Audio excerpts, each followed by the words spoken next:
Halo guys, bersama saya lagi dalam Alright Nopo Channel. Semakin panas sahabat-sahabat semua. Walaupun di luar sana semakin keliru di atas penipuan dan pembohongan yang dibuat oleh Abakau.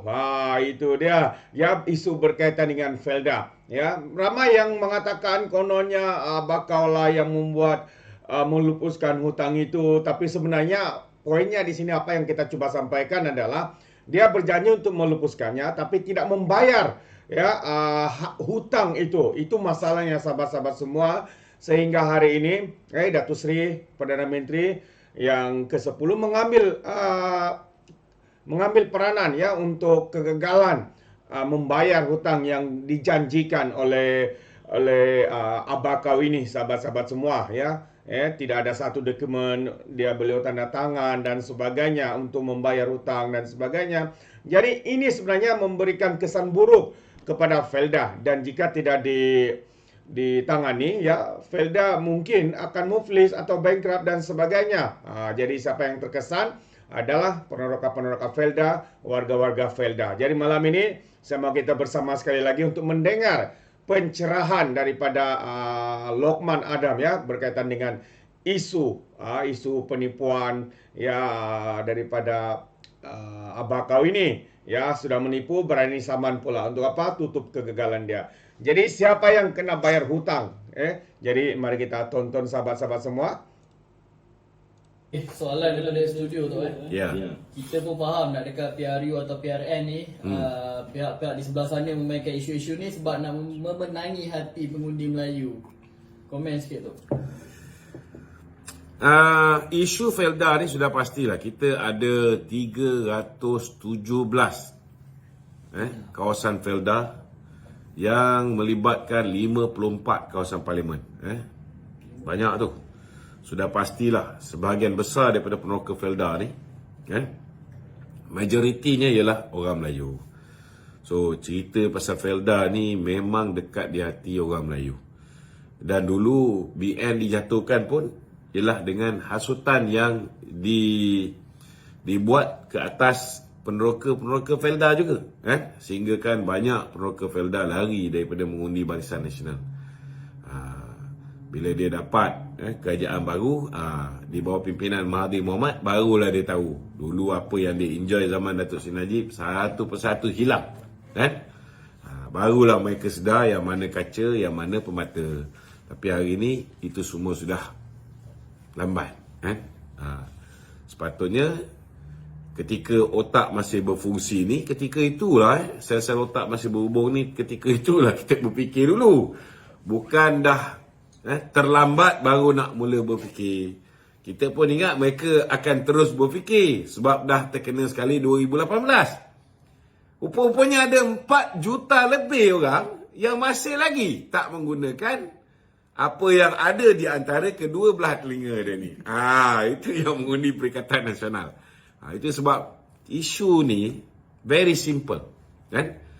Rakyat Malaysia yang bingai je yang tak boleh memahami siapa yang mengumum dan siapa yang mengumum, menandatangani FSRA dan membuat bayaran pertama. Kan beza tu. Kalau setakat umum, aku pun boleh umum. Mulai hari ni semua hutang peneroka Felkra pula aku hapuskan. Betul? Kita pun boleh umum. Mulai hari ni siapa ada pinjaman PT-PTN, kita hapuskan semua. Siapa ada pinjaman BSN, kita hapuskan semua. Siapa ada pinjaman Bank Rakyat, hutang kahwin dan sebagainya, kita hapuskan semua. Umum boleh umum tuan-tuan, tapi siapa yang nak tanggung hutang? Contohnya lah, tuan-tuan ada ambil hutang untuk pinjam dengan Bank Rakyat masa kahwin dulu. Saya cerita ni berdasarkan pengalaman. Dulu masa saya nak kahwin, saya pinjam Bank Rakyat, tuan-tuan. Ini realiti kehidupan. Dah habis bayar. Alhamdulillah lah, dah selesai. Ini realiti kehidupan. Bukan semua orang senang. Ini cerita lama-lama, berpuluh tahun dulu, 25 tahun yang lalu. Saya nak beritahu saudara, kita boleh umum, macam siapa nama tu, Mak Jagon, dia kata nak selesaikan masalah negara ni senang saja. hutang B40 kita hapuskan. Tapi menang juga ni macam ni. Bagi kopiah. Pasal nak pakai kopiah je. Settle. Aku ingat Bapak Hang pun boleh menang dia Barang Pinang ni. Pakai kopiah je modal dia. Senang tuan-tuan. Sebab rakyat Malaysia ni kadang-kadang jumlah mereka yang mempunyai otak yang tidak berfungsi di antara kedua belah telinga ni, saya rasa otak yang tak bergabung ni, makin lama makin ramai. Memadai pakai kopiah pun boleh menang pilihan raya. Walaupun Mak Jagon ni mengatakan senang je, kita citak je duit. Tak tahu nak citak duit tu kena ada base, kena bersandarkan dengan emas ataupun bersandarkan sesuatu, bukan boleh main citak suka hati dia je. Tapi orang macam ni pun boleh jadi ahli parlimen. Dia angkat pula jadi pengurus ketua Armanja. Jadi tuan-tuan, saya haraplah supaya rakyat Malaysia ni berfikirlah dengan semasak-masaknya. Jangan main percaya je. Hari ni pula kita tengok ni ada budak-budak Papa Gomo ni dah mula masuk dah ni. Dia kata Papa Gomo hari ni live 23,000 orang. Betul lah. Itulah gambaran pertama sekali. Bukan semuanya bot, memang ada yang orang betul. Bot tu satu hal lah. Tetapi dalam masa yang sama, saudara, itulah gambaran nilai kualiti rakyat Malaysia yang mendengar apa yang diungkapkan, yang keluar daripada mulut manusia bernama Papa Gomo ni. Dia orang lebih suka dengar benda-benda mengarut ni daripada fakta yang sebenarnya. Okey, ada lagi soalan lain? Kenapa Muhyiddin ni berani sangat nak saman Anwar dan sebagainya? Ke dia hanya nak menimbulkan persepsi sahaja? Dia tahu dia okey, dari segi perundangan, memanglah Muhyiddin mengumumkan hutang itu dihapuskan. Dan bila Muhyiddin umum hutang itu dihapuskan, memanglah Felda menghapuskannya. Tetapi beban kewangan yang perlu ditanggung oleh Felda 8.3 bilion tu, Felda kena tanggung. Betul tak? Macam mana cara nak tanggung, nak absorb hutang ni? Dengan menerbitkan sukuk.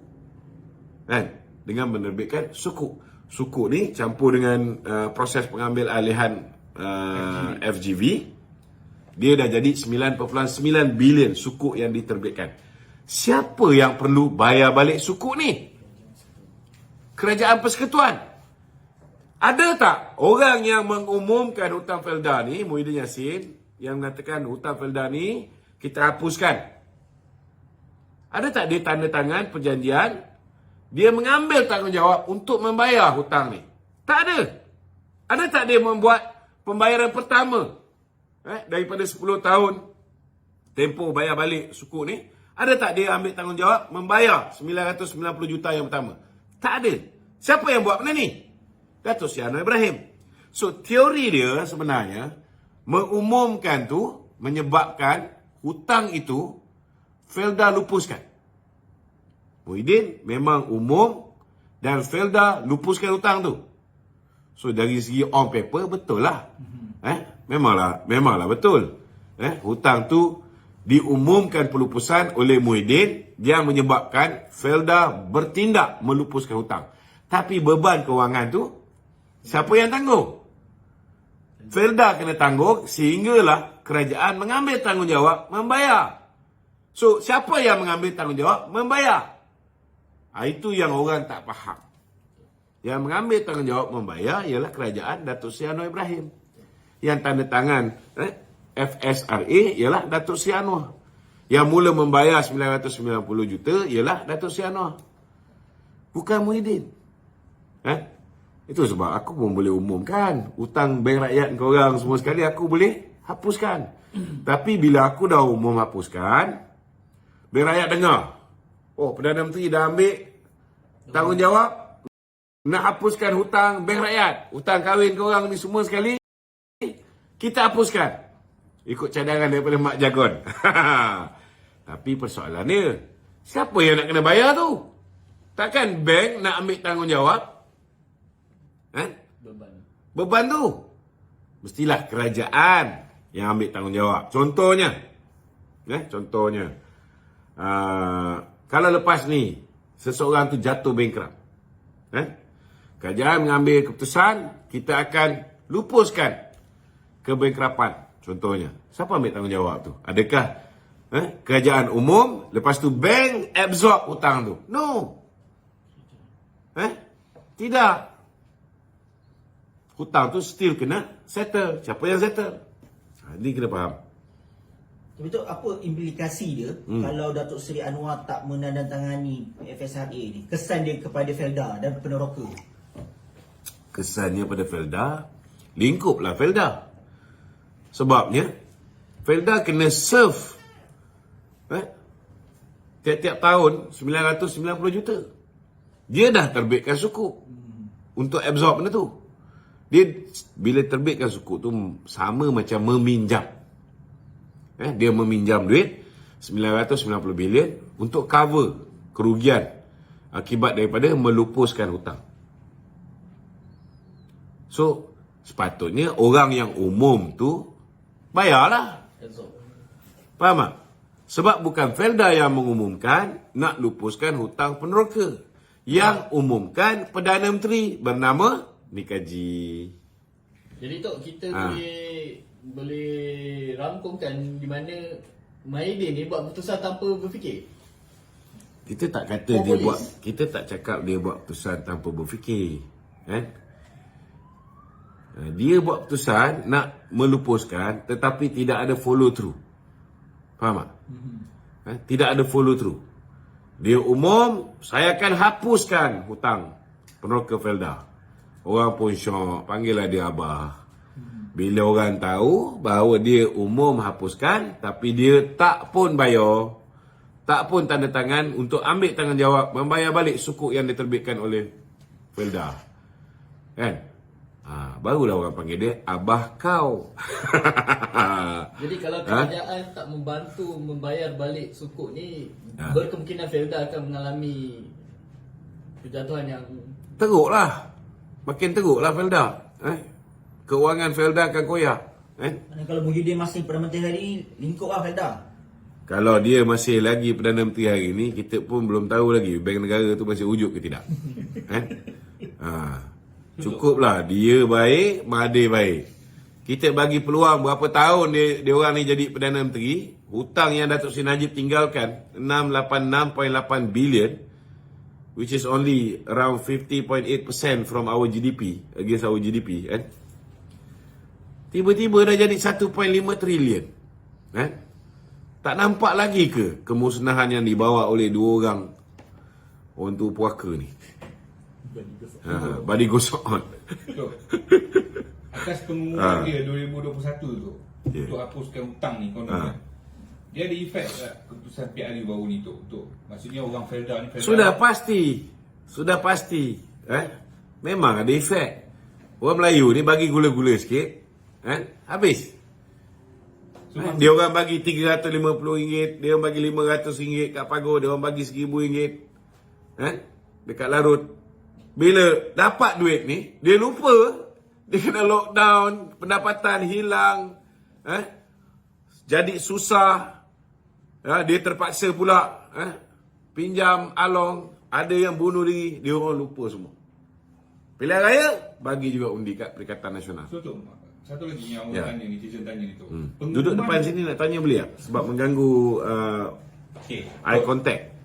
Pengumuman yang dia buat 2021 tu, dilaksanakan ataupun tidak secara fakta ni tu? Maksudnya dia macam ni, bila Perdana Menteri umumkan kita hapuskan hutang Felda, maka Felda pun